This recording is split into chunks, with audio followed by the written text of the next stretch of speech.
Hey guys, tonight we travel to a place where the sun doesn't just shine at bullies. Welcome to the blistering heart of ancient Persia, where survival wasn't just about finding water or avoiding scorpions. No, tonight you wander into a desert where people had to get clever or crispy. You're standing on the cracked earth of an endless plain, the horizon shimmering like a mirage. There's no AC, no fridge, and certainly no iced lattes. You probably wouldn't survive this, let's be honest. So, before you get comfortable, take a moment to like the video and subscribe, but only if you genuinely enjoy what I do here. And hey, drop a comment with your location and local time. I love knowing where in the world you're tuning in from. Now, dim the lights, maybe turn on a fan for that soft background hum. Let's ease into tonight's journey together.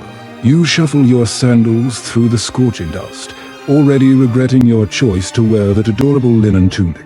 Your tongue sticks to the roof of your mouth. Water, warm, shade, scarce ice. Yeah, good luck. And yet, these ancient Persians didn't just dream of cool drinks, they made them a reality, in ways that still make engineers today raise an eyebrow. The ancient Persian Empire stretched wide across harsh, sun-baked lands. From the snowy peaks of the Alborz to the suffocating basins of Yazd, this was a place of extremes. And yet, somehow, these folks didn't pack up and move to the beach. No, they stayed, they adapted, they invented. You walk past clusters of adobe homes, the air heavy with the scent of dates and roasted lamb. And as you glance around, you notice something odd. Smooth, conical structures dotting the city edges, like giant inverted beehives. Those, dear traveler, are yakhchals, ice pits, fridges, air conditioners, maybe all of the above.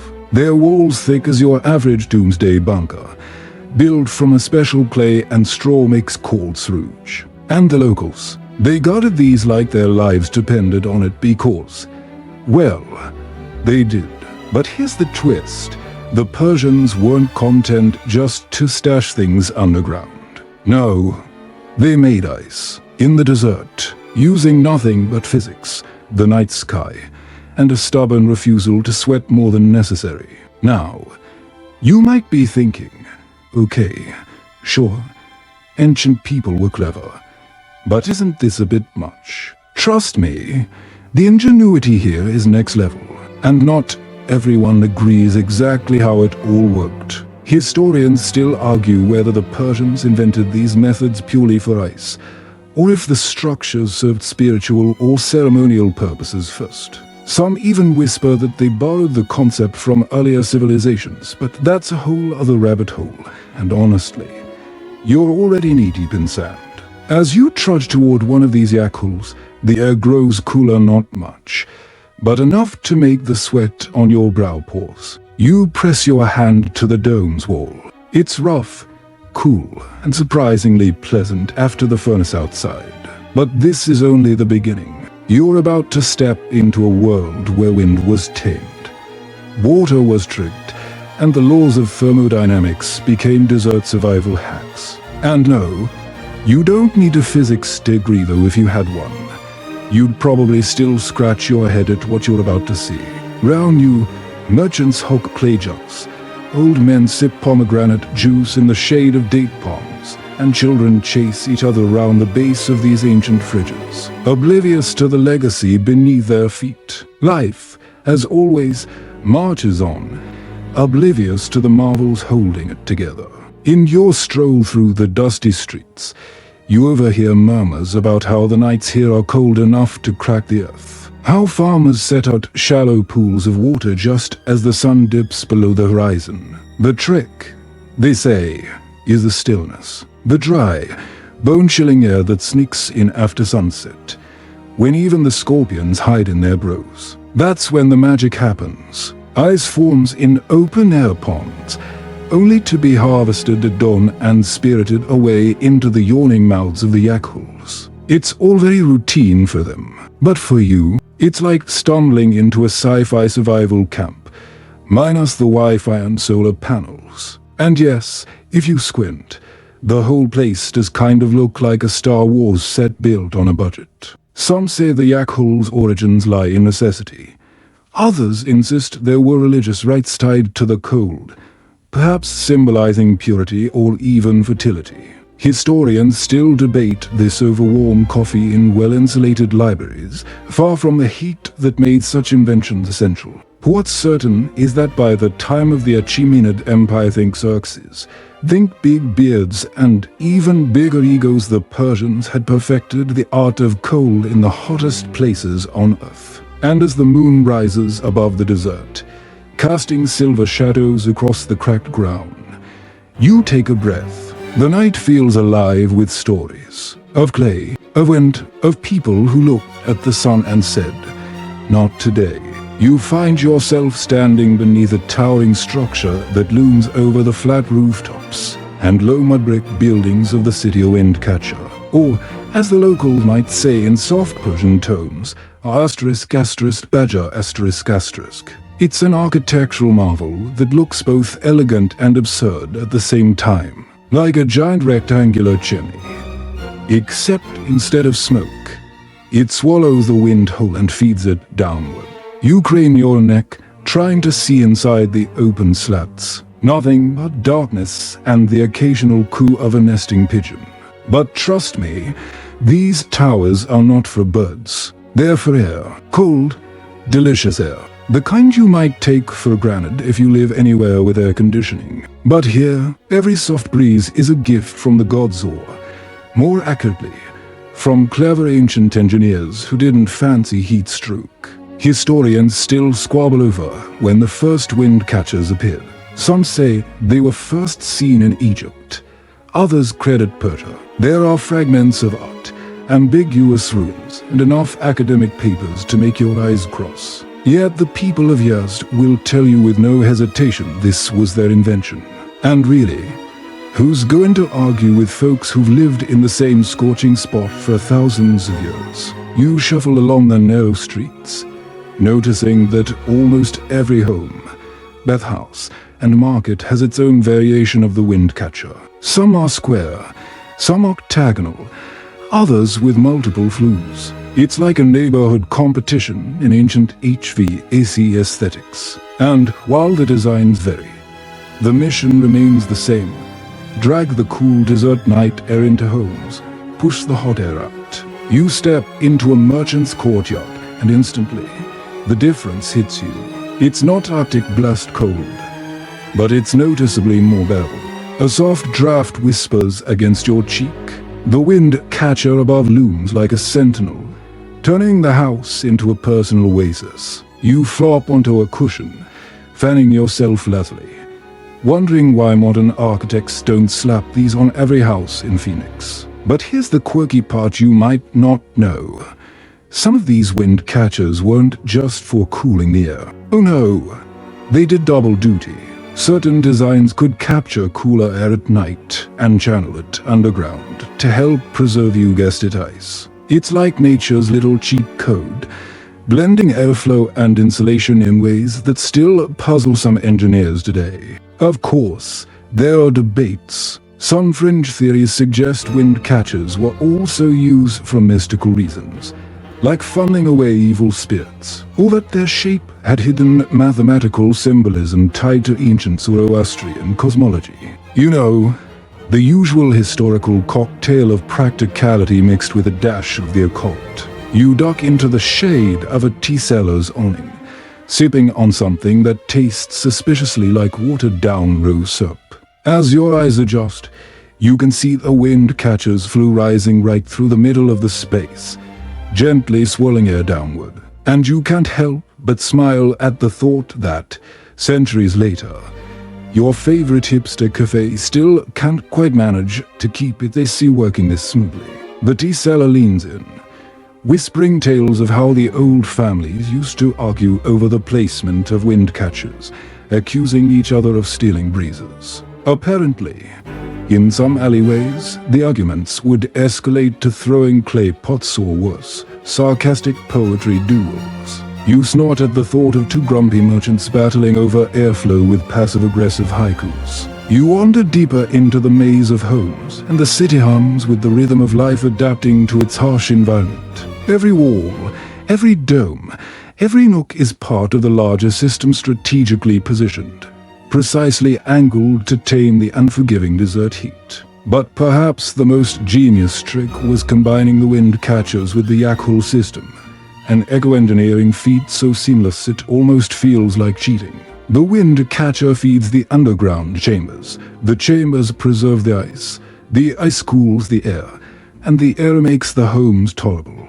It's a self-sustaining loop that would make any modern green architect weep with envy. You lean your forehead against the smooth, sun-warmed plaster of a house, marveling at how these people didn't wait for nature to be kind, they outsmarted it. And while scholars love to debate the nitty-gritty, was the airflow purely for cooling? Was it part of water condensation rituals? Did the Persians borrow the design from the Mesopotamians? The fact remains, it worked. And it worked so well that versions of these windcatchers still dot the Iranian skyline today, standing stubbornly against the glittering high-rises and air-conditioned malls of modern life. Proof, perhaps, that some ideas are simply too good to fade away. A soft breeze tugs at your sleeve, almost as if the windcatcher itself is inviting you onward, deeper into the labyrinth of clay and wind, toward the beating heart of the old city where the yakhchal awaits. You take a deep breath,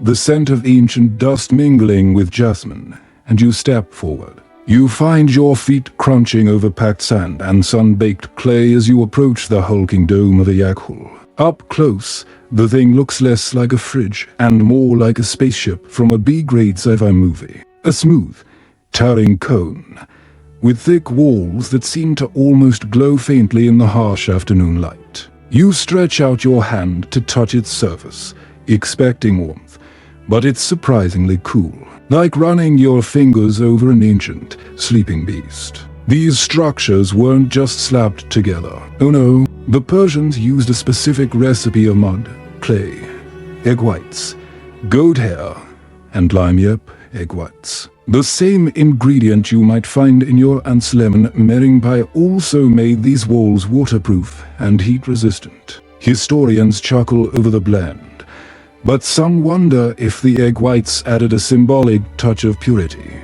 Others think it was simply a practical accident. Someone probably spilled breakfast on the bricks, and voila, a discovery was born. You slip through the narrow doorway and instantly feel the temperature drop. The air inside is heavy, still, and blessedly cool. It's like stepping into a cave. Except this one is man-made, meticulously engineered to keep the icy treasure from melting away. The chamber slopes down steeply, leading to a cavernous pit where the ice would be stored year-round. You crouch at the edge, peering into the gloom. The walls curve inward, a deliberate design to minimize heat entry and maximize insulation. It's not just about the thick walls, it's the shape, the angles, the layers of packed earth around the base that turn this simple clay dome into a thermodynamic wonder. But here's where the quirky fun begins. There wasn't just one method of making ice. Sure, the Persians relied on those shallow outdoor pools to let the frigid desert nights do the work. But some fringe theories suggest they experimented with chemical coolants too. There's no concrete proof, but if you believe the whispers of ancient texts and the more, shall we say, eccentric historians, the Persians may have dabbled with early forms of saltwater brine to kickstart the freezing. Of course, serious scholars roll their eyes at this, insisting that the passive night cooling method alone was sufficient. And honestly, standing here, you're inclined to agree. The night in the desert is no joke. You wouldn't want to be caught out there without a wool cloak and a slightly apologetic prayer to the weather gods. As you glide your hand along the yakhchal's inner wall, you imagine the bustling scenes that once filled this chamber. Workers hauling slabs of precious ice wrapped in straw and burlap. Merchants arguing over storage fees. Kids sneaking in to lick the frosty walls until, of course, They learned the hard way about frostbite on the tongue. Historians still argue whether these structures were strictly utilitarian or if they doubled as community gathering spots, especially during festivals. Some even suggest that royal families used the yakhchals for more luxurious purposes. Imagine elaborate feasts with sherbet and cold fruit in the middle of the dessert, just to flex on the peasants. You smirk at the thought. Some things never change. But what truly makes the yakhchal a marvel isn't just the storage of ice, it's the system around it. The underground canals, or *QNATS***, feeding the shallow freezing pools. The carefully aligned wind catchers funneling air down into the chambers. Even the landscaping matted trees planted strategically to cast shade during the scorching afternoons. It was all interconnected, a symphony of dirt, wind, and ingenuity that turned the impossible keeping ice in the middle of a desert somewhere into daily life. You close your eyes for a moment, feeling the past wrap around you like the chill in the air. The scent of damp clay, the soft drip of melting ice, the muted echoes of conversations in long-forgotten dialects. It's easy to romanticize, of course. You weren't the one holding 100-pound ice blocks barefoot at dawn. But still, you can't help but admire the stubbornness of people who looked at a barren, unforgiving landscape and said, "We'll have ice cream. Thank you very much." Outside, the wind kicks up a plume of dust, rattling the old wooden door behind you. The desert never sleeps, never relents. And yet, inside this clay womb, the ice would endure, month after month, as long as the people did their part. And yet, historians still puzzle over some aspects of the design. For example, the internal air circulation. Some believe there were secret vents we've yet to discover. Others argue the precise alignment of the yakhchals' entrances maximized natural convection currents. And then there are the fringe voices insisting the Persians possessed lost knowledge of energy manipulation. Sure, and they probably had Wi-Fi too. You chuckle softly, brushing dust from your tunic, as the yakhchal's cool breath follows you back toward the blinding daylight. It's not just a building, it's a statement. Against the sun, against scarcity, against the arrogance of nature. And as you step back into the heat, squinting against the glare, the next phase of your journey beckons. The ice was made, but how did they keep it from becoming just another puddle in the sand? You're about to find out. You're back outside now, your skin prickling under the relentless desert sun, which seems to be laughing at the very idea of ice surviving in this landscape. And yet, it did. For months, you wipe your brow and glance over your shoulder at the yakhchal, its conical shape defying the laws of heat at least to the untrained eye. You walk slowly around its base, your sandals crunching softly over gravel and packed turf. Up close, you notice small, almost imperceptible air holes near the ground, like the nostrils of a sleeping beast. These, you realize, are no accident. They're part of the system that kept the yakhchal breathing, circulating air and keeping the interior dry and cold. The walls, sometimes up to 2 meters thick, weren't just slabs of clay thrown together. The Persians engineered them with precision, creating a mixture known as rouge. Not just mud, but a calculated blend of sand, clay, ash, lime, and goat hair, all bound together with, you guessed it, egg whites. It sounds like something a contestant on a disastrous baking show might whip up, but it worked. The material resisted heat, water, and the ravages of time. Some yakhchals have stood for over 1,500 years, which is more than can be said for your apartment's air conditioning unit. And yet, it wasn't just the walls doing the heavy lifting. The yakhchal was only as good as the ecosystem around it. You remember those shallow pools outside the city gates. Every winter, laborers would flood them at dusk, praying for clear skies. The stillness of the desert night did the rest, pulling heat from the water as it radiated toward the vast, cold universe above. Here's the kicker. The process only worked because of the desert's paradoxical weather. Blistering days, frigid nights, temperatures could plummet to freezing just hours after sunset, allowing the water to turn to ice even when the daytime high soared above 40 degrees Celsius. Historians, of course, still scratch their heads over how consistently these people could produce enough ice. Some argue that the size of the pools, their precise depth, and their positioning in relation to wind patterns were all fine-tuned over generations of trial and error. Others insist the process was so dependent on unpredictable desert conditions that it couldn't have been reliable year after year. Still, somehow, they made it work. And not just for a royal few. Even commoners had access to ice, at least enough to chill a jug of sour cherry juice now and then. You imagine some grumpy merchant complaining that the ice delivery was late again, or that the blocks were smaller this year because of a particularly warm winter. Plus, do you change? Right, you crouch by the remains of a freezing pool. Now nothing more than a depression in the sand. You can almost see the workers in your mind's eye bundled in wool cloaks, rubbing their hands together as they waited for the telltale crack of ice forming. They'd gather at first light, breaking the fragile crust and hauling the ice to the yakhchal before the sun got too ambitious. But getting the ice inside was only half the battle. Keeping it frozen through the brutal summer was the real trick. The yakhchal's deep pit was key, but so was the meticulous layering. Ice blocks were stacked with straw, sawdust, and reeds between them to insulate and prevent them from fusing into an unmanageable lump.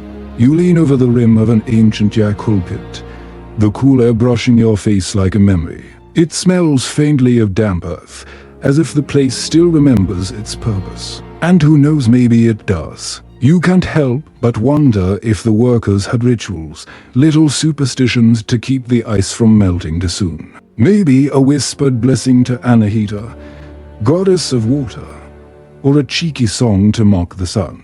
Of course, some modern skeptics argue that the quantities of ice stored wouldn't have been enough to serve entire cities. They insist these structures were more symbolic than practical, perhaps reserved for royalty, priests, or the elite. And yet, archaeological digs tell a more democratic story: clay pots, food remnants. Even fish bones found near yakhchals suggest the average Persian had more access to the fruits of this technology than we might assume. And then there's the fringe theories. Oh, you knew they'd show up.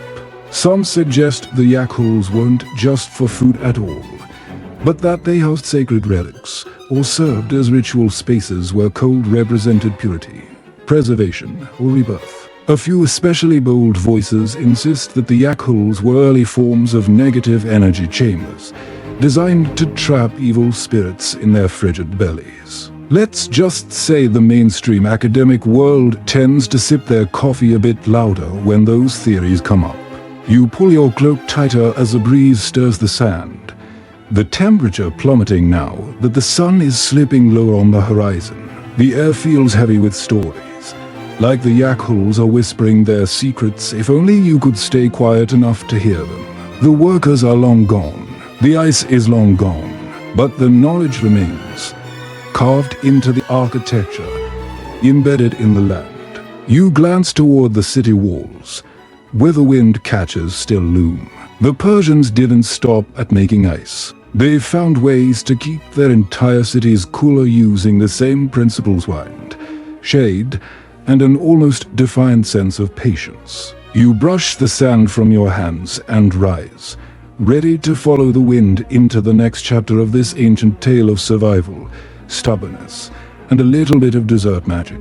You follow the shifting sands toward the outskirts of the city, where the desert stretches endlessly under a violet dusk sky.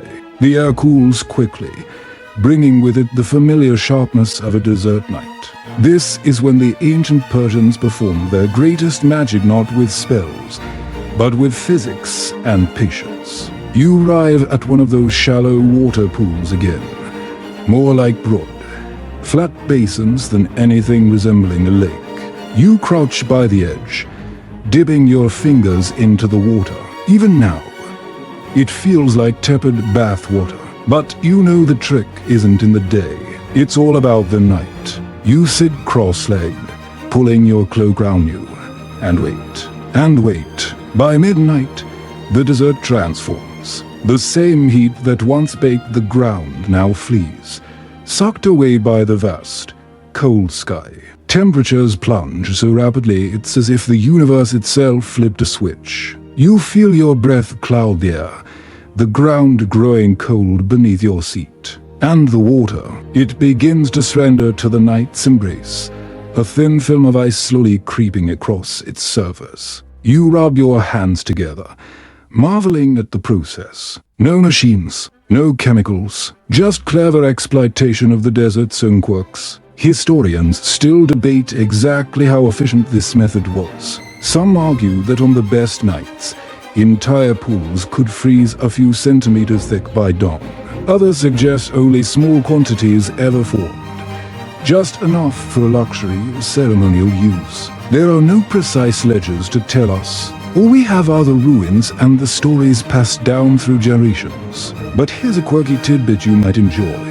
Some folk tales from the region suggest the freezing only worked if no one cursed or argued near the water. A superstition, perhaps, or maybe just an ancient parent's sneaky way of keeping kids quiet while the delicate freezing process unfolded. And the science behind it? Well, the combination of clear skies, still air, and dry desert conditions created the perfect environment for radiative cooling. That is, the water lost heat by radiating it directly into the cold expanse of space. It's a process modern scientists now harness in cutting-edge green tech.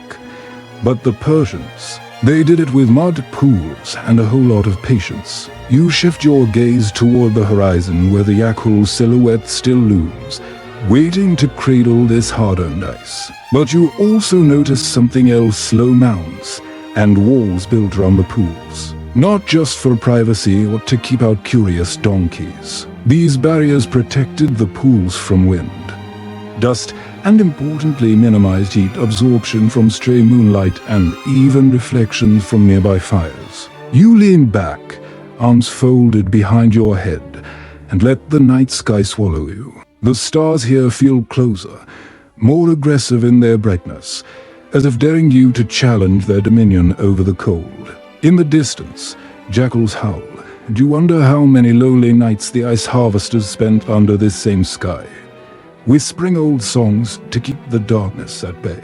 There's also an open debate among historians about how they kept track of the freezing progress. Did they use reeds, sex, the old poke it and see if your finger falls off method? No one knows for sure, but you can't help but picture grumpy old men in turbans leaning over the water, arguing about who gets the best block. And once the ice formed, the race began. Workers would scramble before sunrise, hacking the thin sheets into manageable chunks, wrapping them hastily in straw mats or burlap before the merciless sun clawed its way back into the sky.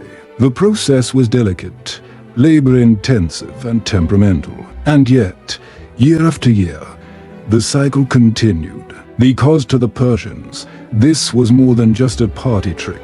Ice was survival, for preserving food, for treating fevers, for making the brutal summer days just a little more bearable.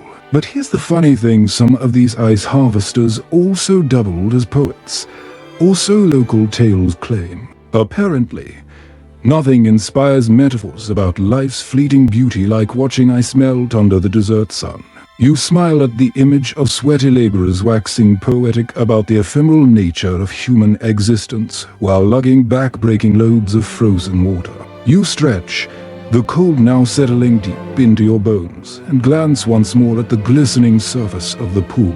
It's almost entirely frozen now, reflecting the stars like a mirror. You dip your finger carefully into a crack, feeling the brittle sharpness of the ice beneath the surface. And with that, the night's work would be done.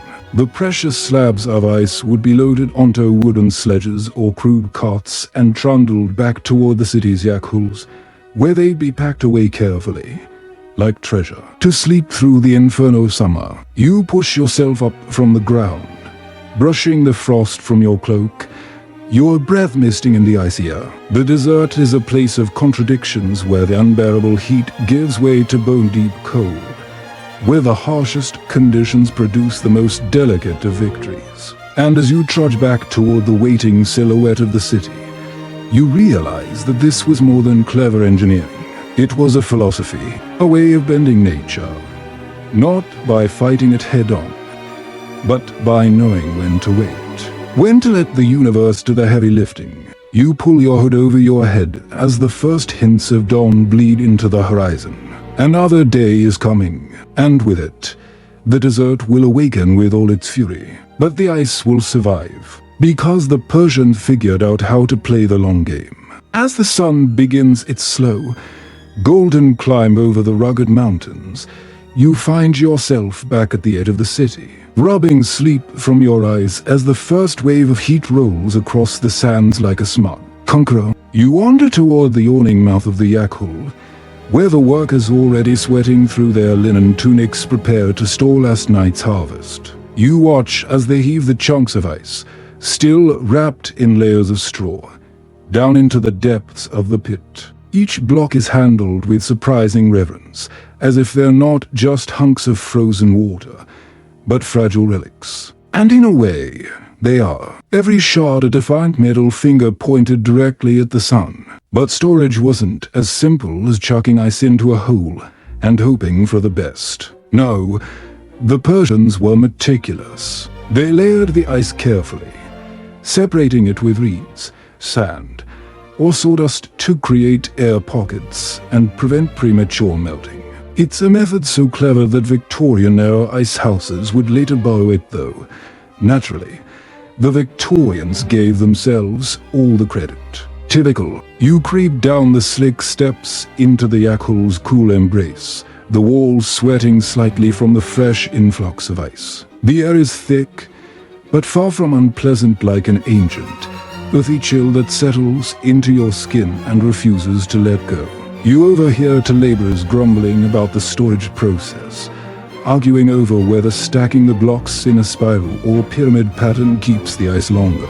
Even in antiquity, workplace debates were a thing, apparently. Historians, too, still squabble over the finer details. Some claim the Persians staggered the layers strategically to prevent air pockets from warming the stash. Others argue they didn't know or care, and just packed it in however they could before heat stroke set in. You step aside as a boy with wide eyes scurries past, carrying a small sliver of ice like it's a jewel. You can't help but smile. Ice was precious, after all.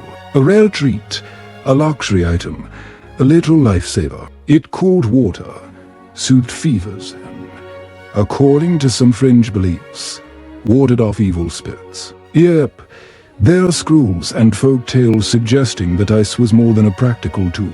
It was mystical, sacred, a symbol of power over the forces of chaos and decay. Which might explain why, in royal courts, ice wasn't just used for food preservation. It was braided, displayed, and rumor has it used in elaborate, over-the-top ceremonies where nobles would sip on icy fruit concoctions while peasants sweltered outside the palace gates. You shake your head, amused. Human nature never really changes, does it? But beyond the decadence, the yakhchal served a grimmer, more practical rule too. In times of plague or summer fevers, the cold storage became a crude form of ancient medicine. Feverish patients were given chunks of ice to suck on, their bodies coaxed down from the edge. Of course, some historians argue that the practice did more harm than good, introducing unsanitary ice into already frail bodies. Others suggest it was one of the few comforts the sick had, even if it wasn't exactly endorsed by the medical authorities of the day, assuming they had any. Still, to the Persians, the ice was more than comfort. It was survival. For those long, suffocating days when the city became a kiln and the walls of your home radiated heat like an angry oven, a single block of ice could mean the difference between life and misery. You trail your hand along the base of the yakhul, feeling the packed insulation of straw and clay. The space is silent now, save for the faint dripping of melting isanuri, timeless sound that once echoed through generations of workers and merchants. But even with all these precautions, the battle against the melt was a losing one. The sun always won in the end. The yakhul merely slowed the inevitable, buying precious weeks or months before the ice vanished back into vapor. Some say the Persians viewed this as a metaphor for a life itself ephemeral, fleeting, precious. Others say that's just historians romanticizing what was really just sweaty, back-breaking labor. You suspect the truth lies somewhere in between. And yet, the efficiency of the system cannot be denied. In some cases, ice harvested in January could still be used in late summer. That's months of defying the laws of nature with nothing but clay, wind, and stubborn ingenuity. Fringe theories pop up again, of course. Some ancient texts hint that certain yakhuls were designed with secret underground channels connecting to qanats, those subterranean aqueducts that ferried water across Persia. The idea to keep the base of the yakhul cool year-round by running cold water underneath. Skeptics scoff, claiming there's little archaeological proof. But a few maverick archaeologists insist on the plausibility, and you can't help but secretly root for them. After all, what's history without a little healthy arguing? You wipe your hands on your robe as you step back into the blinding daylight, the workers sealing the yakhul's entrance with heavy doors. They pack mud and clay into every crack, adding layers of insulation against the relentless heat. And yet, outside the fortified dome, the city begins to stir in the morning haze. Market stalls bloom open like desert flowers. Bakers stoke their ovens. Butchers sharpen their knives, and all round you, the quiet knowledge lingers. The yakhul watches over them all, the cold heart of the city's survival. You pause, feeling the breeze shift as the first gust of hot, dry wind licks at your face. The Persians couldn't stop the heat, but they could outwit it. Outwait it. You tip your head toward the nearest windcatcher. Its slats yawning toward the sky. And you know where your steps must lead next. Because while the yakhul held the ice, the windcatchers made sure the whole city kept its cool. And the Persians, they weren't content to have cold drinks. They wanted their entire cities to breathe. You wander deeper into the maze of narrow streets, the mud brick buildings towering on either side like sentinels baked hard by centuries of merciless sun. Overhead, the imposing windcatchers' badges rise from the rooftops, their wide mouths gaping toward the sky, drinking in every wandering breeze they can capture. You can't help but marvel at their stubborn elegance, like giant stone fingers wagging at the sun as if to say, "Nice try, buddy. But we've got this." You duck into an alleyway where the air is already thick with the scent of fresh bread, spices, and sweat. You stop beneath one of the largest badgers you've seen yet, its wooden slats catching the soft, invisible fingers of the morning wind. A gentle, almost imperceptible draft brushes your face, like a secret whispered through a straw. And here's where things get interesting. These windcatchers weren't just for cooling your armpits. No, the Persians understood that a comfortable city was a livable city. And a livable city was a happy city. Happy people don't revolt usually. So, they built these windcatchers not only into homes and palaces, but into bathhouses, mosques, markets, even prisons. Everywhere needed to breathe, because in the desert, stagnant air was more than an inconvenience. It was a health hazard, a fire risk, and, according to some quirky beliefs, an invitation for bad luck.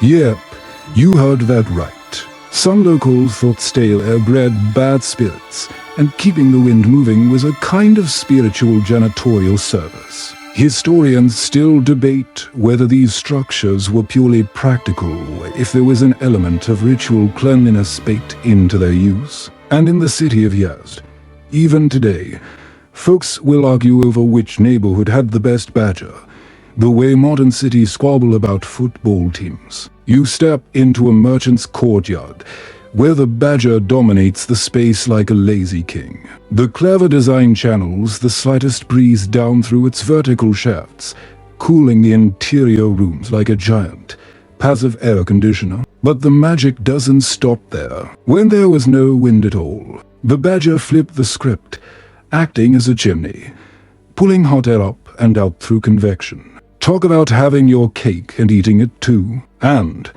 of course, the Persians didn't stop at function. Oh no, the windcatchers became architectural art, symbols of status and civic pride. The taller and more elaborate your badger, the more respected you were. Kind of like flexing your fancy new car, except it kept you from melting into a sweaty puddle. You sip from a clay cup of tepid water, glancing round at the homes clustered round the badger like chicks beneath a mother hen. Life pulsed here, cooled and comforted by these passive giants. You overhear an old man muttering that the air feels better under this tower than in the governor's palace. His grandson rolls his eyes apparently. Even ancient Persians had family feuds over ventilation. But the windcatchers weren't just about comfort. There's a theory, one that still divides historians like a watermelon at a dessert feast, that they also played a role in civic harmony. A cool city is a calmer city. People bicker less when they're not suffocating in 45-degree heat. It's a romantic notion, sure, but there might be some truth to it. Fringe theories go even wilder. Some claim the badgers were designed with acoustics in mind, that the sound of the wind howling through the slats created a soothing background hum meant to lull the populace into serenity. Others suggest they were strategically placed along trade routes as psychological bait, offering cool breezes to weary merchants and cementing Persia's reputation as a land of advanced civilization. Of course, many scholars scoff at such theories, pointing to the lack of written evidence. But you stand there, feeling the breeze on your face, the distant chatter of merchants carried softly on the wind, and you wonder if maybe, just maybe, the truth lies in the experience, not the scrolls. You stroll through the market, noting how the streets are deliberately narrow, the walls high, creating shaded corridors that amplify the badger's effects. Every corner of the city seems to be working together, like a living organism designed to trap coolness and shoo away the searing breath of the desert. You pause at a bakery, where the heat of the ovens billows out into a courtyard cooled by an elaborate badger network. The baker grins, offering you a slab of flatbread. Its warmth a pleasant contrast to the draft swirling round your ankles. He tells you, in the lazy, gossipy tone of someone used to the rhythm of these streets, that in the old days, merchants fought over who got the best breeze. They'd bribe architects, pay extra taxes, even accuse each other of stealing wind by building taller towers. You chuckle. Ancient Persian wind wars. Now there's a Netflix series waiting to happen. But in all seriousness, the badger was more than civic bragging rights. It was the heart of the city's survival, and when combined with the yakhchals and the cannon systems, it created an intricate web of passive cooling that made life possible where, by all accounts, it shouldn't have been. You tilt your head back, staring up at the slatted tower looming overhead, listening to the wind sing its ancient song. And you realize something. These towers didn't just keep people cool, they connected them to their environment. To the earth, the sky, the stubborn breath of the desert itself. And as the sun climbs higher, turning the city streets into rivers of shimmering heat, you find yourself drawn toward the next chapter of this tale. Because while the badgers tamed the air, the yakhchals preserved the ice, and the cannons fed the thirsty land, none of it worked without the people. The merchants, the bakers, the children, the poets, all living in this delicate dance between heat and cool. You pull your scarf tighter round your face, letting the wind tug you forward, deeper into the daily life that swirled round these ancient marvels of clay, wind, and stubborn human spirit. You wander now into the humming heart of the old city, where the day's rhythm is in full swing. Merchants hawk their goods with voices like worn sandpaper. Children dart through alleys, and the scent of roasted lamb mingles with jasmine as the streets pulse with life. And in the middle of it all, quietly commanding the scene, stands the ever-present yakhchal. You drift toward it, watching as butchers shuffle their meat-laden carts toward the awning dome, while bakers line up clay jugs and dairy wrapped in thick cloth. The yakhchal wasn't just a cold storage, it was the city's unofficial community fridge, gossip hub, and, depending on who you asked, the city's most valuable real estate. You trail behind a woman carrying figs, her arms straining against the weight of a basket twice the size of her head. She drops them off at the yakhchal's shaded doorway, muttering about the price of ice blocks this year too high. She says, probably because of the new tax on straw insulation. You smile. The more things change. Right inside, the workers are methodical, sorting, stacking, labeling. Ice in the far chamber, fish in the back, dairy closest to the entrance for easy access. It's a system that would make a modern warehouse manager nod in appreciation. And yet, it's all done by instinct, tradition, and the sheer stubborn will to keep things cool. You overhear a merchant bragging about how his plums stayed fresh for weeks longer than his neighbors, thanks to his family's premium storage spot deeper inside the chamber. Apparently, even in antiquity, there was VIP access, and folks paid extra for the coldest, darkest corners. But the yakhchal was more than logistics. It was the backdrop of everyday life. Children gathered outside its walls, daring each other to touch the chilly bricks and shriek at the sharp bite of cold. Lovers met in its shadow, stealing cool moments in a world that offered precious few.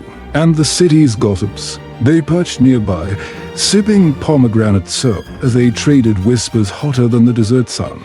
Historians still argue whether these spaces functioned purely as cold storage or whether they also doubled as gathering places for festivals or even impromptu markets. There's little surviving record, but fragments of pottery, jewelry, and discarded toys found near ancient yakhchals suggest they were more than just utilitarian structures, they were part of the social fabric. You find yourself leaning against the cool clay, eavesdropping on a heated debate between two grizzled merchants. One insists the ice harvest was smaller this year because of an unusually warm winter. The other claims it's the city officials hoarding stock for the royal kitchens. Neither agrees, and neither really wants to. It's not about the truth, it's about the ritual of arguing. After all, what's the point of having a shared cold space if you can't use it to gripe about the heat? Quirky tales abound. 2. Some locals believed the yakhchal's dome shape could trap voices, making it a perfect place to whisper secrets that would float up into the heavens or, more cynically, echo around the chamber for every nosy neighbor to overhear. You chuckle, imagining ancient teenage lovers carving bad poetry into the clay walls, convinced no one could hear them. But beyond the gossip and the fruit storage, the yakhchal was critical for the butchers and fishmongers. In an age before refrigeration, spoilage wasn't just inconvenient, it was dangerous. Meat left out in the heat became a breeding ground for illness. The yakhchal's chill turned it into a makeshift health center, ensuring the city's food stayed safe a little longer. You can't help but appreciate the genius of it all. This was sustainability before sustainability became a hashtag. Passive cooling, zero emissions, no plastic wrap, just clay, wind, and centuries of honed techniques passed from calloused hand to calloused hand. And yet, as practical as it was, the yakhchal also had its mystical side. Some folk believed it held a protective spirit and isogen that kept the food safe and the merchants honest. Fringe tales say that on the hottest days, if you pressed your ear to the walls, you could hear the yakhchal breathing, exhaling cold, inhaling heat, like some ancient beast chained beneath the city. Of course, mainstream historians roll their eyes at such stories, insisting the yakhchals' creaks and groans were simply the result of thermal expansion and contracting clay. But standing here, feeling the shiver creep up your spine, you're not so sure. Maybe the Persians knew something we forgot. You wander out into the courtyard again, the world of the yakhchal swirling behind you like a cool breath. And it strikes you how seamlessly it all fits together, the windcatchers funneling the air, the yakhchal cradling the ice, the cannons feeding the freezing pools. It's a web of systems, each supporting the other.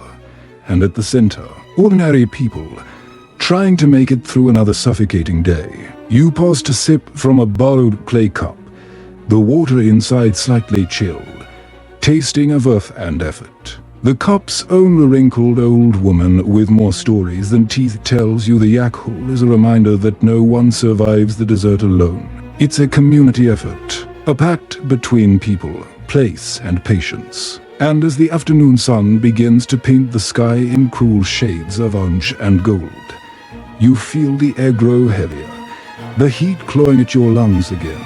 You know the yakhchal is doing its best, but the desert never gives up its siege. And so, like the Persians before you turn your thoughts to the royal palaces, the fancy homes where the yakhchal's bounty became more than survival, it became luxury, status.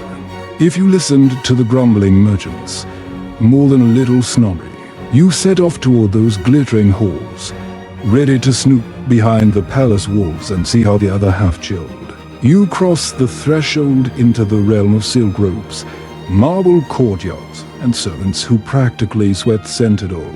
The royal quarter where everything gleams a little too brightly, where even the fountains seem to splash more elegantly, and where, tucked discreetly behind high garden walls, the yakhchal's cool bounty became a different kind of currency entirely. You shuffle past guards in elaborate turbans, their beards oiled to perfection, and step into the inner sanctums of Persian high society. The air here is cooler not by accident, of course. The palace's network of windcatchers rises taller than any in the merchant districts, their slats angled with such precision that the breeze almost hums as it slides through corridors lined with Turk tiles. You pause by a grand table where servants delicately lay out bowls of iced pomegranate syrup, citrus sorbet, and fruits so cold they bead with condensation. You resist the urge to swipe a grape. After all, you don't exactly blend in here. Your dusty tunic at odds with their linen robes embroidered with gold thread. Here, the ice wasn't just a survival tool, it was a status symbol, a flex, a way for the rich and powerful to show that not only could they endure the desert, they could laugh in its face. Historians still argue over whether the Persians pioneered chilled desserts like feluda, those icy vermicelli sweets flavored with rose water and lime, or whether that came later. But regardless of the specifics, the royal courts were definitely slurping up frozen treats long before Italian nobles ever touched gelato. You duck behind a carved cedar screen, eavesdropping as the queen's courtiers murmur complaints about the poor quality of the ice this season, too cloudy, too thin, too pedestrian. One particularly sour-faced advisor suggests importing ice from the northern mountains instead, sparking a whispered debate about the logistics of such a vanity project. Some scholars suggest these palace ice feasts were more than frivolity, they were political theater, displays of dominion over nature, meant to all visiting dignitaries and remind them just how advanced, how rich, how powerful the Persian Empire was. You sip your own imaginary icy sherbet and smoke. Nothing quite says bow before me like serving your enemies a bowl of frozen watermelon in the middle of the desert. Of course, fringe theories take it further. Some insist the royal yakhchals housed more than ice and fruit, that they stored ancient relics, enchanted scrolls, maybe even experimental elixirs that only kept their potency in the cold. Wild stuff. Most historians dismiss it as nonsense. But you've heard enough palace gossip tonight to know truth is always stranger than fiction in places like this. You trail the scent of rose and citrus through labyrinthine corridors, finding yourself in the palace kitchens, where harried servants bustle round clay amphorae packed with ice. Their faces are flushed, their tunics damp, but the focus is absolute. Everything must be perfect for tonight's feast. You spot a harried steward directing workers to chip perfect cubes from the freshest ice blocks, these ones harvested from the deepest layers of the royal yakhchal, where they stayed pure, untouched by the sweaty hands of commoners. And yet, beyond the opulence, you can't help but notice the same undercurrent of tension you saw in the city streets. Even here, in these gilded halls, the battle against the desert's heat was constant, exhausting, and always temporary. One of the cooks tells you, half in jest, half in bitterness, that the royal ice ran out last year during a siege, forcing the nobles to drink lukewarm wine like peasants. You imagine the scandal, the horror, and while the palace yakhchal still hums with activity, some historians believe these opulent displays masked a deeper insecurity, that the Persians knew, no matter how many blocks of ice they hold into their palaces, the desert would always be waiting just outside the walls, ready to reclaim its heat, its dust, its dominance. You wander into the royal gardens, where the breeze from hidden badgers kisses your cheeks as you pass under arched colonnades dripping with wisteria. Here, the air is thick with fragrance, and the sound of trickling fountains masks the ever-present silence of the desert beyond. Even the animals here are pampered peacocks strut by ornamental pools fed by ice-cooled streams, their feathers preened to absurd perfection. It's easy to forget, standing in this lush oasis, that you're still in a place where survival is a daily negotiation.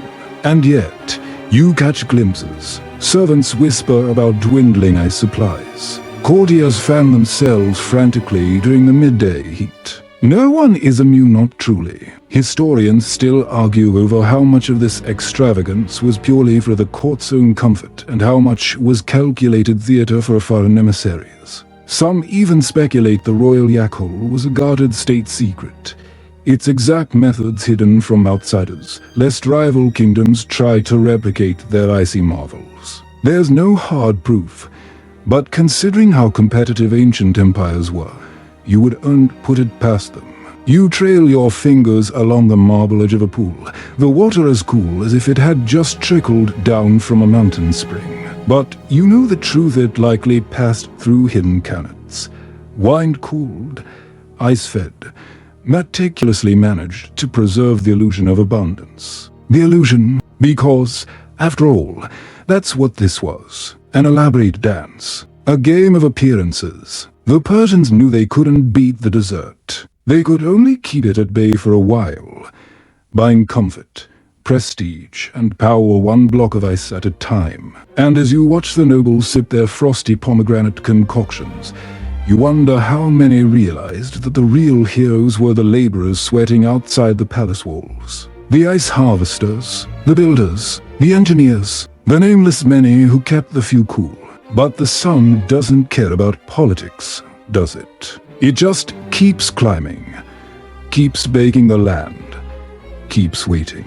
And you turn your steps toward the trade routes now, where whispered rumors tell of Persian ice, carried on caravans to distant lands. Because the empire's chill didn't stay within its borders, it traveled. And with it, a legacy of ingenuity, stubbornness, and more than a little flair for the dramatic.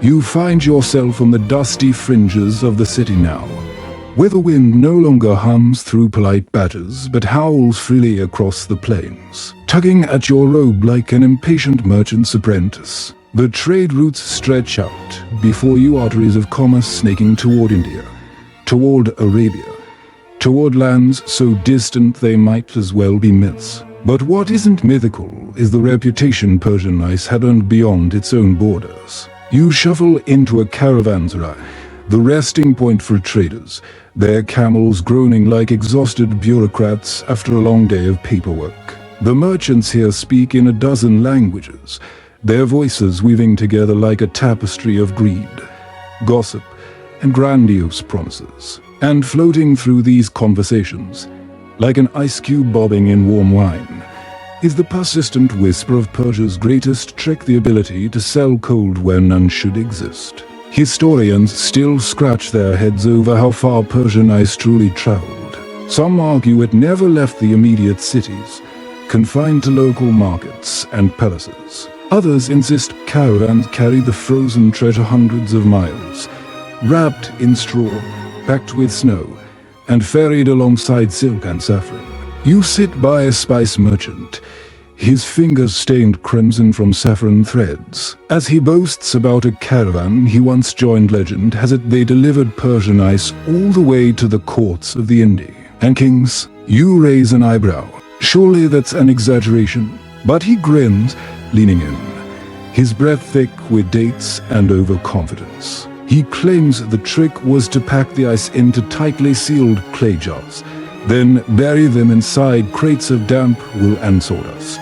The method wasn't foolproof, but enough ice survived the journey to earn its keep and its legends. Of course, historians still argue whether these tales are fact or the result of too many cups of fermented date wine. Some scholars insist that the distances were simply too vast, the climate too brutal, the technology too primitive. Others, digging up trade documents and ancient poetry, point to references of frozen delights from the West served in distant courts. And as always, the fringe theories rear their enthusiastic heads. One popular theory among them all, let's say, imaginative scholar, suggests Persia's ice wasn't just a trade good but a diplomatic weapon. A show of soft power. Send a block of impossibly cold ice to a king in Arabia, and you're not just offering refreshment, you're flexing your empire's technological muscles. A frosty, passive-aggressive love letter, if you will. You smirk at the idea, picturing some poor Arabian dignitary desperately sucking on a melting block of Persian ice while his courtiers pretend not to look unimpressed. But beyond the bragging rights, the caravans carried more than just ice. They carried knowledge, techniques, the whispers of yakhchals, of windcatchers, of passive cooling that defied the cruelest climates. And through these trade routes, the genius of Persian engineering seeped into other lands, adapted, transformed, and sometimes, let's be honest, claimed by other cultures without a polite footnote. You trail behind a caravan now preparing to head east, its camels loaded with spices, carpets, and, tucked carefully in straw-lined crates, small jars of preserved snow and ice. A gesture more than a commodity, proof that even in the harshest landscapes, humans had found ways to keep things cool. Quite literally, you fall into step beside a weathered old caravan master, his face lined like the maps he carries. He tells you tales of early summer caravans sprinting toward cities before the ice turned to slush, of merchants gambling fortunes on shipments of ice that might arrive as little more than puddles and still fetch a king's ransom because of the sheer audacity of it all. There's an old saying, he mutters, his voice dry as the wind. In the desert, even a sip of cold water is worth its weight in gold. You nod. Seems some things are universal. You rest by the roadside shrine of a forgotten deity, watching as the caravan disappears into the shimmering mirage. You can't help but wonder how much of Persia's ice knowledge truly spread. Did it reach the Indus, the courts of Byzantium, the oases of Arabia? Historians will keep arguing. They always do. But the tales persist, stubborn as the desert itself. You rise, brushing the dust from your knees, your path now bending toward the waning days of the empire. Because as all empires do, Persia's chill didn't last forever. The yakhchals would crack, the badgers would crumble, the desert, patient and eternal, would reclaim what was always hers. But not yet. First, you have to see what happens when the cool empire begins to melt. You walk now through a city that feels different. The streets quieter, the markets a little more cautious, the laughter from the tea sellers replaced with muttered rumors and stolen glances. The once proud walls of the yakhchal loom still, but they're scarred now, cracks spiderwebbing across their once pristine domes. Patches of rough clay slapped over wounds the city can no longer afford to properly mend. You see it in the faces, too. The pride of generations living in harmony with the desert replaced by something older, more brittle survival. The empire is weakening. The grand Achaemenids, the Sassanids, even the mighty Parthians before them, they've all come and gone, leaving behind relics of once great ingenuity. And while the bones of the yakhchals still stand, their bellies no longer hum with the same defiant cold. Historians debate the reasons. As they do, some point to the empire's overextension to many fronts. Too many enemies, not enough attention paid to infrastructure. Others blame shifting trade routes that drain cities like Yazd of their lifeblood. And a few, more romantically inclined, whisper that it was simply time. Civilizations, like ice blocks, eventually melt away. You trail behind a weary group of ice workers, their carts half empty, their voices tinged with resignation. They still harvest the ice when the nights allow it. They still patch the yakhchals when the funds stretch far enough. But the glow is gone. The golden days when the city pulsed round these structures like bees round a hive, faded, like the intricate tilework crumbling from the palace walls. You overhear an elder lamenting that the cannots no longer flow like they used to, that the water has grown scarce, the harvests lean. Some claim the gods are angry, others simply mutter about poor maintenance and forgotten knowledge. And here's the quirky part. Even in decline, the yakhchals became more than fridges. They transformed into symbols of nostalgia, of what once was. Children still dared each other to sneak inside, to press their faces against the cold walls and imagine a time when kings ate frozen desserts and merchants argued over the best block of ice. But for the most part, the city moved on. New technologies from the west trickled in primitive mechanical cooling, imported luxuries, promises of progress. The old methods were deemed backward, inefficient, relics of a past better left in the sand. Fringe theories, of course, popped up like mushrooms in the damp shadows of decay. Some claimed the yakhchals lost their magic because the city lost its faith. Others insisted foreign invaders sabotaged the structures to break the spirit of the people. There's even a charmingly eccentric belief that the yakhchals were living beings and, like old lions, they simply lay down to die. You shake your head at these tales as you wander through the abandoned outskirts, where once bustling yakhchals now stand empty, their thick doors left ajar, the last ice long melted into mud. And yet, not everywhere surrendered. In smaller villages clinging to the edge of forgotten oases, you find stubborn communities keeping the old ways alive. They patch their yakhchals with mud and straw, pass down the rituals of ice making from parent to child, and mock the city folk who traded their clay domes for shiny, honeying boxes that broke down as soon as the parts ran out. You sip tepid tea in one such village, the elders eyeing you with the wary curiosity reserved for outsiders. They tell you that the yakhchal has stood since the time of Cyrus the Great, though. Between us, historians would likely frown at that math. They don't care. The yakhchal works. That's all that matters. And as you crouch by their freezing pool under a starlit sky, watching the ancient dance of water turning to ice, you realize something the scholars in their air-conditioned lecture halls might forget. The yakhchal was never just about ice. It was about defiance, about staring into the face of a merciless desert and saying, "Not today." But the city, the empire, they forgot. They grew too big, too proud, too dependent on fragile systems they barely understood anymore. And as you wander back toward the city's crumbling walls, you can almost hear the desert laughing.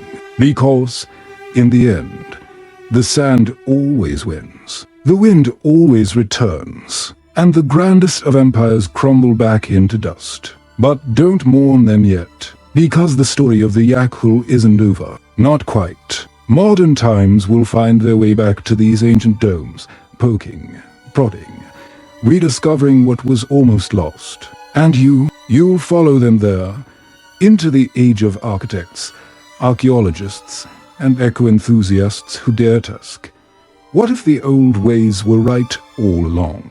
But first, you pause, breathing in the hot, heavy air of a city that forgot how to breathe. The yakhal still stands, waiting. You fast forward through the sands of time now, stepping into the awkward shuffle of modernity, where cement buildings loom and satellite dishes sprout like metal weeds from ancient rooftops. The yakhals, once the pride of the desert, now sit awkwardly amidst concrete and glass, relics ignored by many, pitied by few. And yet, something stirs in the shadows of these forgotten domes. You find yourself in the company of architects, historians, and, let's face it, the kind of nerdy enthusiasts who get excited over things like thermal inertia and evaporative cooling. They peer at the yakhals not as ruins, but as blueprints, as forgotten lessons waiting to be dusted off and scribbled into eco-conscious textbooks. You trail behind the group of these modern explorers as they poke flashlights into the yawning mouths of ancient yakhals, measuring temperatures, gasping over humidity levels, marveling at the stubborn coolness inside these prehistoric fridges. There's a glint in their eyes, part reverence, part scientific hunger, as they scribble in their notebooks and argue over the precise clay mixture. Some argue the formula for ***** has been lost to time, that no modern recipe replicates the durability of those ancient walls. Others counter that the ingredients are simple. It's just about the ratios. Classic academic turf war, honestly. They set up experiments, thermal tests, airflow models. They publish papers with titles like **passive cooling strategies in arid environments, lessons from ancient Persia, **. Riveting stuff if you happen to love footnotes, but not everyone's impressed. Critics roll their eyes, calling it romanticized pseudoscience. Some urban planners dismiss the badgers and yakhals as charming, but impractical in the face of climate-controlled skyscrapers and megamalls. And yet, as energy grids wobble, cities sizzle under heat waves, and air conditioning becomes both a lifeline and an environmental headache. A few daring voices whisper, maybe the old Persians had a point. You sip bottled water from a shop that sits awkwardly beside a crumbling yakhal, irony dripping from the label like condensation.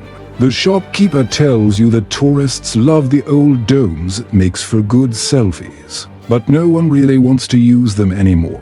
They'd rather trust the noisy hum of their AC units, even when the power cuts out half the summer. Still, a quiet rebellion brews. In some corners of the world, India, Egypt, even the sweltering cities of Arizona, architects are reviving the spirit of the yakhal.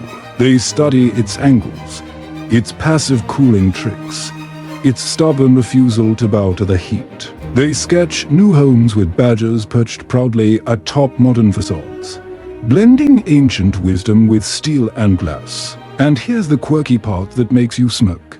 Some modern companies, desperate to slap a green label on everything, have tried to market badger-inspired gadgets for your backyard. Portable windcatchers, they call them. Of course, they're made of plastic. Historians chew on their coffee. Architects groan. But hey, capitalism's got a capitalism. You stroll through an exhibit in Tehran, where the last surviving master of yakhal restoration sits in a plastic chair, cradling a cup of tea as university students pepper him with questions. He chuckles, shaking his head.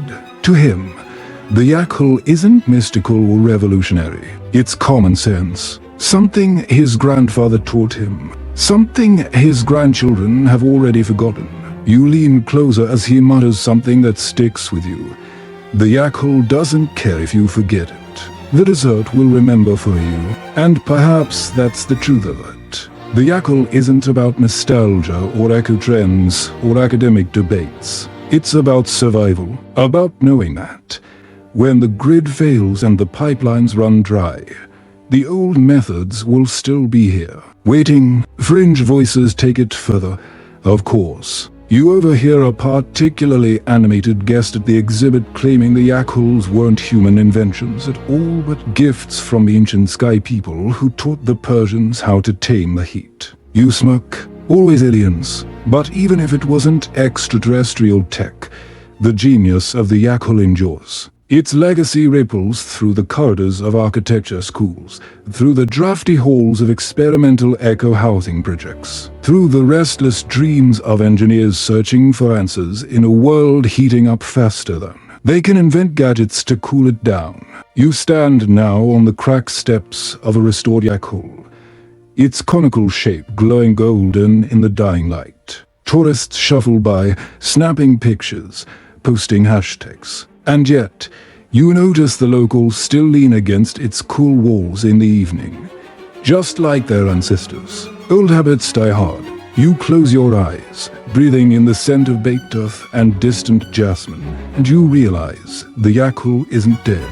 It's just waiting, like the desert itself, waiting for the world to remember, waiting for the world to listen. And as the wind whispers through the ancient slats of a half-collapsed badger nearby, you know where your feet must take you next toward those stories. Toward the myths, the ghost tales, the legends that swirl through the windcatchers long after the architects and engineers have gone home. Because sometimes, the past speaks loudest through the cracks. You wander now into the ghostly outskirts of forgotten towns where the windcatchers loom like skeletal fingers clawing at the sky. Their once proud towers stand hollow, groaning softly as the desert wind dances through their fractured throats, carrying with it the ghosts of stories barely clinging to the bricks. You step into one of these abandoned structures, the doorway sagging on rusted hinges. The locals, you're told, avoid these places after dusk. They say the badgers whisper at night, that if you listen closely, you can hear the arguments of long-dead merchants, the songs of laborers, the cries of lost children tangled in the tunnels of ancient wind. You chuckle, but you can't quite shake the prickling feeling creeping up your neck. Fringe tales thrive in these hollow spaces. Some say the badgers were built not only to catch wind, but to trap spirits, to funnel away the bad energies, the anger, the sickness. Others whisper that the towers were guardians built tall so the winds could speak to the gods above, relaying the wishes of the people trapped below. Historians, of course, scoff at such notions. They prefer diagrams, airflow studies, charts. They don't have much patience for tales of howling jinn trapped in the slats, or for the idea that the towers were designed to hum at frequencies that calmed tempers, quieted restless souls. You, though, you stand inside the shadow of the badger, the wind slicing past your ears, and you wonder, maybe the truth is somewhere in the middle. Maybe the ancients, in their infinite practicality, also believed that a cool home wasn't just good for the body, but for the mind. For the soul. You trail your fingers along the cracked walls, feeling the vibrations as the wind roars past. It does sound like voices, like the whispers of people who never left. You sit down, letting the wind wash over you, listening. Stories tumble from the breeze, stories of bakers who claimed their dough rose better when kneaded beneath the tower's draft, of lovers who carved secret poems into the bricks, believing the wind would carry their words to distant lands. There's even a local legend you overhear from an old carpet seller that during especially brutal summers, the windcatchers would cry, tears of condensation, dripping down into buckets placed carefully beneath the slats. He claims his grandmother swore by the water, called it blessed, swore it cured fevers and heartbreak alike. Of course, the scholars would roll their eyes so hard they'd risk permanent damage. But standing here, listening to the eerie, hollow lullaby of the windcatcher as it groans beneath the weight of the night, you think the old woman might have been onto something. You step back into the courtyard, where shadows stretch long and lean, twisting into the shapes of forgotten days. And you realize the badgers were never just about cooling air. They were about calming storms both outside and within. And even now, abandoned, they serve a purpose. A reminder, a monument to humanity's constant need to create comfort in discomfort, order in chaos, Peace in a place where the sun wages daily war. You pause by a cracked plaque, barely legible in the failing light. Some local committee tried to preserve the site, but interest faded. Now the badgers stand lonely, their only visitors being the occasional bat, the curious traveler, or the brave teenager with a flashlight and a dare. Fringe voices have had a field day with these ruins, of course. You hear them on late-night radio shows. Conspiracy forums claims that these structures were more than air conditioners, that they were ancient frequency manipulators, capable of altering moods, lulling entire populations into compliance. Some even suggest they were part of a forgotten communication network, transmitting signals across deserts, much like an organic Wi-Fi of the ancients. You smile at the absurdity, but you also know better than to dismiss such stories outright. After all, what's history without a little color, a little myth woven into the mortar? And maybe, just maybe, the badgers still speak. To those who know how to listen, you let the wind wrap round you one last time. Its chill surprisingly sharp for such a warm night. Before you step back into the present, into a world that paved over the whispers with glass and steel and humming air conditioners. But the badgers remain, and they will, long after the wires have frayed and the grids have failed. Because the desert forgets nothing. And the wind, well, the wind always remembers. You move now through the final remnants of the city's skeletal skyline, your path winding back toward the old yakhchals that have stubbornly stood the test of sand and time. The air is still tonight, eerily still, as if the desert itself is holding its breath, waiting for you to listen to what's left. The great domes rise ahead, glowing ghostly in the moonlight. You step closer, brushing your hand over the cool, time-worn rouge, feeling the faint pulse of generations etched into its cracks. This is where it all began, and where, in many ways, it ends. You slip inside, your footsteps muffled against the packed earth, the hollow belly of the yakhchal enveloping you like the embrace of a forgotten god. The air is still cool inside, barely, but enough to remember what this place once was. You crouch near the pit, now dry and empty, staring into the darkness that swallowed block after block of precious ice over the centuries. You imagine the voices of the workers, the merchants, the royal chefs demanding the finest cuts chilled to perfection. All gone, all echoes now, and yet there's something beautiful in that decay. The persistence of the structure, the stubbornness of its bones. Historians will argue forever over how much influence the Persians had on the world's cooling technologies. Some claim their legacy spread far and wide, seeping into Roman bathhouses, Indian stepwells, Egyptian stories. Others insist the methods were isolated, never quite catching on outside the harsh environments that birthed them. You lean back against the dome's wall, feeling its weight settle behind you, and you can't help but see both sides. Maybe the Persians' greatest success wasn't in how far their knowledge spread, but in how long it endured here, in these cities, these villages, these stubborn outposts where the sand never forgot. And the quirky twist. Some archaeologists claim that even as the yakhchals fell into disuse, local kids kept sneaking inside to play, carving their names into the clay, daring each other to sleep inside on the hottest nights. A defiant continuation of old rituals, even when the ice was long gone. But it wasn't just children. Some locals, those few who never quite trusted the hum of modern air conditioners, kept using the yakhchals as pantries, wine cellars, even impromptu shelters during sandstorms. The structures adapted, evolved, lived on in quiet ways, even as the world forgot their names. And of course, the fringe theories persist. There are still those who believe the yakhchals weren't built by humans at all, but by some ancient lost civilization with secrets we've barely scratched the surface of. Others claim the unique acoustics of the domes created natural resonances that healed the body, calmed the mind, even sharpened memory. You smile softly at that. Maybe it's just the sleepiness creeping in.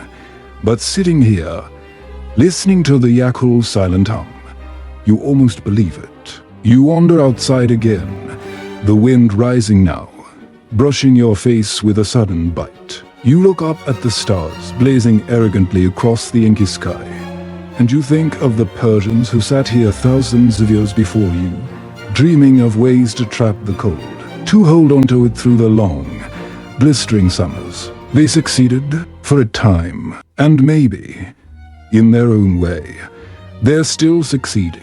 Because the yakhchals remain, the windcatchers still stand, the cannons still trickle water beneath the sands. Not everywhere, not always, but somewhere. And the cities choke under heat waves as grids flicker and falter. If you quiet voices, architects, historians, desert dwellers are whispering back toward the past, toward the clay, the wind, the patient hands that build miracles from mud and sweat. You feel the wind shift, tugging you toward the distant dunes where the remnants of the empire fade into legend. You know where you need to go next, toward the echoes, toward the stories, toward the stubborn, chilly heart of humanity's oldest dream, to make the desert yield. You pull your cloak tighter, the stars winking down like ancient eyes, and you step onward into the endless sands. You wander the last stretch now, where the road disappears into dunes and memory, where the yakhchals crumble into earthen mounds, and only the whisper of old stories linger on the wind. You followed the clay, and the windcatchers, the ice and the ghosts, and now, you stand alone with the bones of the old empire beneath your feet. You walk through a village so small it barely registers on maps, if it even has a name anymore. And yet, there in the center of the square, half buried in drifting sand, stands one last yakhchal. Forgotten, nameless, still standing.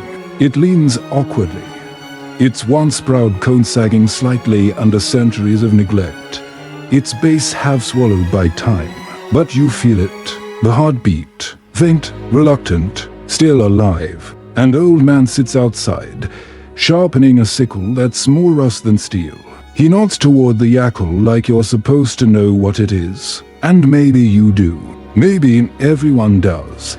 Somewhere deep inside. He tells you, in a voice as dry as the desert itself, that the yakhchal still works. At least in winter, that the village still harvests a little ice when the nights drop low enough. They stack it inside, same as their grandfathers did.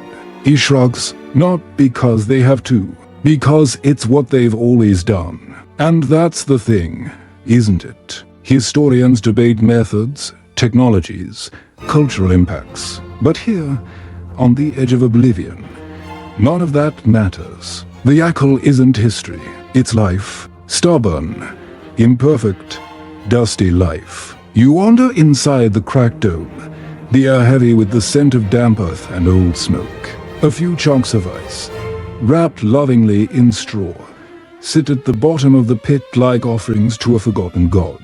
You crouch beside them, your breath misting in the stillness, and you realize something that even the textbooks sometimes miss. The yakhchal was never about perfection. It was about survival, about trying, failing, and trying again. About finding the narrow, stubborn space between fire and ice where humans could scrape out an existence. Fringe voices still stir, of course. They say these last yakhchals are sacred, that the old spirits linger inside, that the cold is alive, waiting to reclaim its dominion when the sun finally burns itself out. You chuckle softly at the thought. Maybe they're right. You press your palm to the icy surface, feeling its chill seep into your bones, and you whisper a silent thanks. To the builders, to the dreamers, to the fools who looked at the desert and said, "We can beat this." Outside, the village dogs bark lazily,